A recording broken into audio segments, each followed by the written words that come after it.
Hey everyone, this is Michael again, and welcome to another movie review.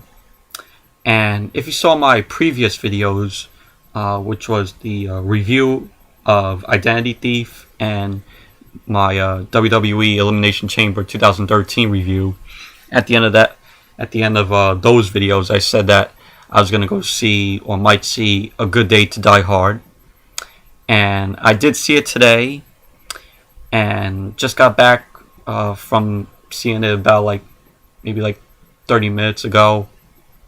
And before I start the review and say what I thought of Good Day to Die Hard, aka Die Hard 5, I just want to give a rundown of what I think of the Die Hard films. Die Hard 1, the original Die Hard, is a classic. It's one of my favorite action films.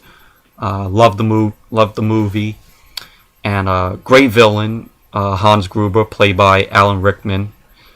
And what more can I say about the original Die Hard? It's classic. Everyone knows it, and it's most popular movie.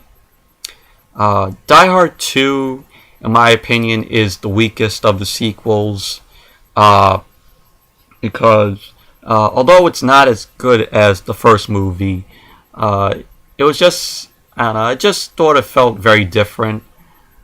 But I thought it was okay, Die Hard 2.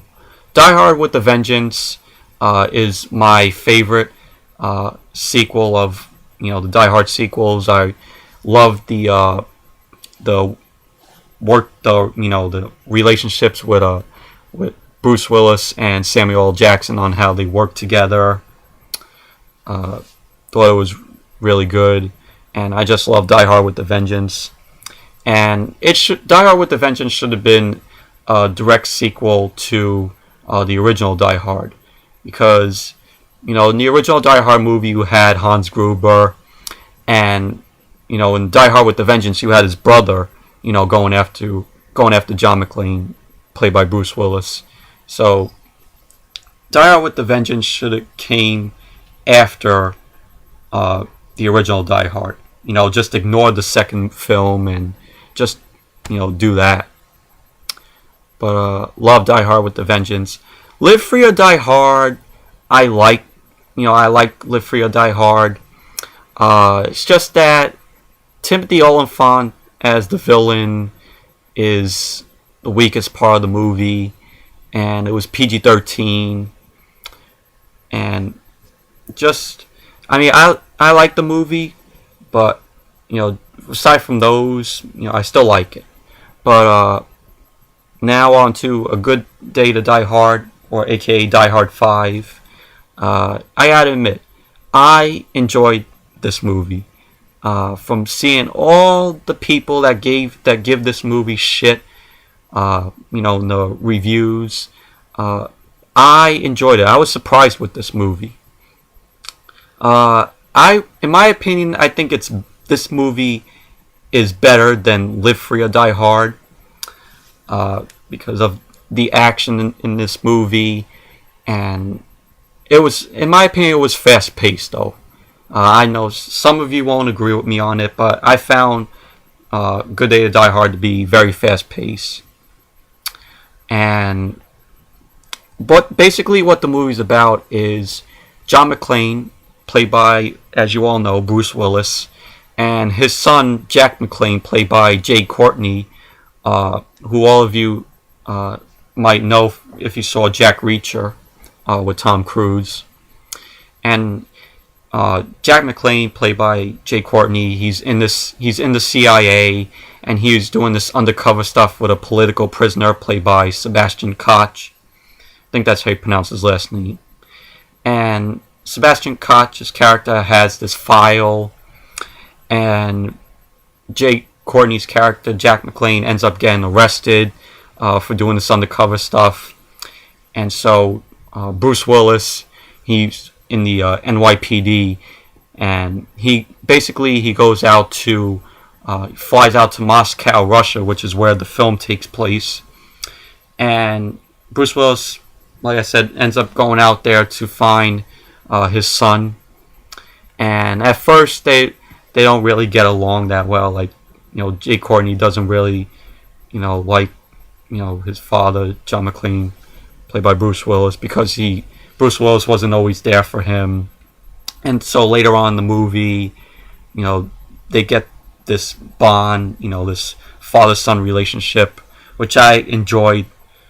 And they're working out to stop this villain.